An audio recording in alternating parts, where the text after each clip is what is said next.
Hello दोस्तों, स्वागत है आपका हमारे YouTube channel DSI study point में। तो बच्चों, आज हम बात करने वाले हैं क्लास 11 का ज्योग्राफी का जो चैप्टर नंबर 2 है, जिसका नाम है पृथ्वी की उत्पत्ति एवं विकास। ये बच्चों इस वीडियो का 3rd और लास्ट पार्ट होने वाला है।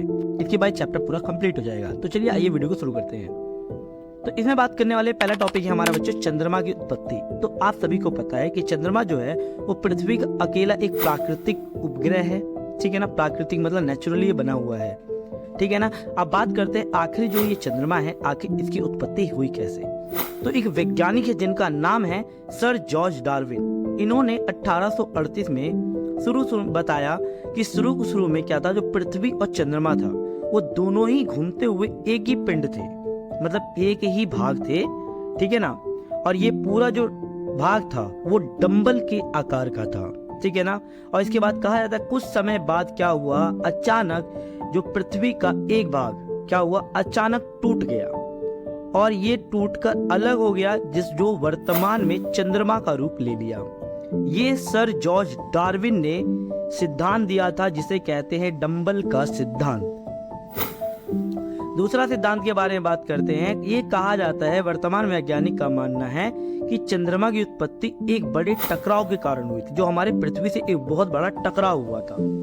बहुत समय पहले हुआ क्या था, जो मंगल ग्रह था बच्चों, तो मंगल ग्रह से 3 गुना एक बड़ा ग्रह हमारी पृथ्वी से टकराया। और ये टकराव इतना ज्यादा तेज था कि पृथ्वी का जो एक भाग है वो टूटकर अंतरिक्ष में बिखर गया और वही हिस्सा आगे चलकर क्या बना बच्चों, चंद्रमा बना। और इसी टकराव को द बिग स्प्लिट का सिद्धांत कहा जाता है। ये कुछ वैज्ञानिकों का मानना है कि ये सही भी है, क्योंकि इसी टकराव के कारण ही क्या हुआ था बच्चों, पृथ्वी पर प्रशांत महासागर का निर्माण हुआ था। आप सभी को पता है कि दुनिया का सबसे बड़ा गर्त और गड्ढा कौन सा है, प्रशांत। तो इसीलिए कुछ वैज्ञानिकों का मानना है कि हाँ, ये तथ्य ठीक है। आगे बढ़ते हैं। अब बात करते हैं आखिर पृथ्वी का उद्भव हुआ कैसे। तो हो क्या रहा था बच्चों, शुरू में हमारी जो पृथ्वी थी वो बिल्कुल गर्म थी और वीरान थी। मतलब यहाँ तो जीवन तो था ही नहीं और पूरी तरीके जगह जगह से लावा जो होता वो बाहर निकलता जा रहा था। ठीक है ना। और यहाँ ऑक्सीजन तो बिल्कुल थी ही नहीं, जिसका वायुमंडल बहुत ज्यादा हल्का था, यानी विरल मतलब हल्का था। और यहाँ केवल क्या था, हाइड्रोजन और हीलियम से बना हुआ था। ये आज की पृथ्वी के वायुमंडल से बहुत ज्यादा अलग था। जो अभी वर्तमान में हम वायुमंडल देखते हैं उससे बहुत ज्यादा अलग था, कि उस समय हमारी पृथ्वी पर केवल हाइड्रोजन और हीलियम जैसी गैसों की प्राथमिकता थी और वायुमंडल बहुत ज्यादा हल्का था। कुछ ऐसी घटनाएं घटी हमारी पृथ्वी पर जिसने क्या किया, हमारी पृथ्वी को और ज्यादा सुंदर ग्रह बदल दिया। ठीक है। और यहाँ बहुत सा पानी तथा जीवन के लिए अनुकूल वातावरण उपलब्ध होने लगा था हमारी पृथ्वी पर। अब ये हुआ कैसे, हुआ क्या बच्चों।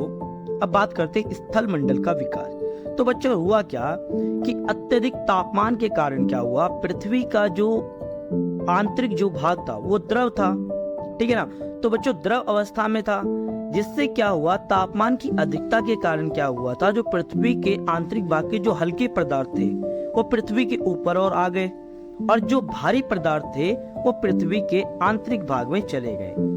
इसकी अलगाव से क्या हुआ, अब इसी से ही क्या हुआ था, जैसे लोहा हो गया वो पृथ्वी के, जैसे लोहे जैसे पदार्थ जो भारी पदार्थ थे वो पृथ्वी के केंद्र की ओर चले गए और जो पृथ्वी के हल्के पदार्थ थे वो पृथ्वी के ऊपरी भाग में आ गए। समय के साथ साथ ये और ज्यादा हमारी जो पृथ्वी है बच्चों वो और ज्यादा ठोस हो गई और ठंडी होने लगी थी। अंत में यही भूपर्पट्टी के रूप में क्या हुआ था बच्चों, विकसित हुआ था। और एक चीज जरूर याद रखना, हल्के और बाहरी पदार्थों का अलग होना विभेदन कहलाता है। अब बात करते हैं बच्चों वायुमंडल का विकास कैसे हुआ हमारी पृथ्वी पर। तो हुआ क्या बच्चों, पृथ्वी को जो हम वर्तमान वायुमंडल देखते हैं, जिसमें आपको देखा होगा नाइट्रोजन, ऑक्सीजन, कार्बन डाइऑक्साइड जैसी भारी गैसें अधिक मात्रा में पाई जाती हैं। तो शुरू में हमारे वायुमंडल में ऐसा नहीं था। शुरू में केवल हाइड्रोजन और हीलियम गैसों की अधिकता थी बस। ठीक है। इसके साथ साथ जैसे सूर्य की किरणों के कारण क्या हुआ, धीरे धीरे जो थी मतलब गैसें दूर हो गई। जैसे हीलियम और हाइड्रोजन जैसी भारी गैसें क्या हो गई, सौर पवन या सूर्य किरणों के कारण दूर हो गई। और पृथ्वी के ठंडा होने और विभेदन की प्रक्रिया से क्या हुआ, पृथ्वी का जो अंदरूनी भाग था, ठीक है, वहां से बहुत सारी गैसें क्या हो रही थी, बाहर निकल रही थी। आपको पता है जब भाप होते, भाप से बहुत सारी गैसें बाहर निकलती है, तो बहुत सारी गैसें बाहर निकल रही थी और इसी से आज का वायुमंडल बना है। और वह प्रक्रिया जिससे पृथ्वी के भीतरी भाग से यानी पृथ्वी के आंतरिक भाग से जो गैसें बाहर निकलती हैं उसे गैस उत्सर्जन कहा जाता है। अब बात करते हैं बच्चों स्थल मंडल का विकास किस प्रकार हुआ। तो हुआ क्या बच्चों, पृथ्वी के ठंडा होने के साथ साथ जो जलवाष्प क्या होने लग गया, धीरे धीरे संघनित होने लग गया, ठीक है ना।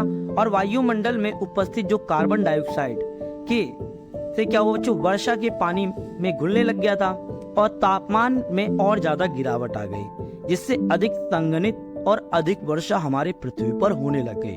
और ये वर्षा पृथ्वी पर लाखों करोड़ों साल तक लगातार होने लगी थी, जिससे हमारी पृथ्वी पर महासागरों का निर्माण हुआ था और महाद्वीप। ये वर्षा का पानी पृथ्वी के गर्तों में समा गया और इकट्ठा होने लगा था, जिससे महासागर बने थे।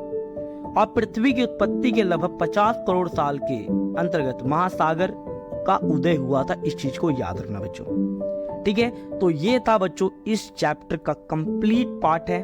अगर वीडियो अच्छी लगी हो, इंफॉर्मेटिव लगी हो, तो प्लीज बच्चों वीडियो को लाइक एंड सब्सक्राइब जरूर करें। धन्यवाद।